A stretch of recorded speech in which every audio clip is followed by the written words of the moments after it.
Jesus sat by a well at midday, and a Samaritan woman came drawing water. She'd been married 5 times and now only lived with a man. By divorce or death, she'd lost 5 people who should have cared for her. Not one of them was her fault, but people talk. Wells were a place where people had to go. You couldn't avoid them. You went there in the evening or the morning when there'd be others there, to share and talk and do the necessary thing when the walk was going to be cooler. Gathering water before the jobs of the day. Wells were meeting places, places of community. If you went at midday like this woman, it was to hide. No desire to meet other people. She probably thought that she'd be alone. For her, community meant judgment. It meant people talking behind her back and looking down their noses at her.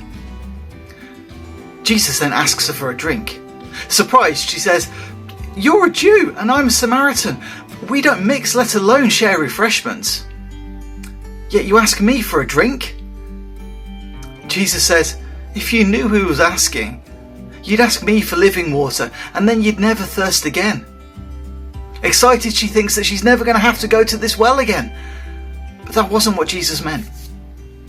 He then told her her own story, showed her who he was, and with joy she went and told the entire town about him, and she was restored to her community as many came to believe in Jesus.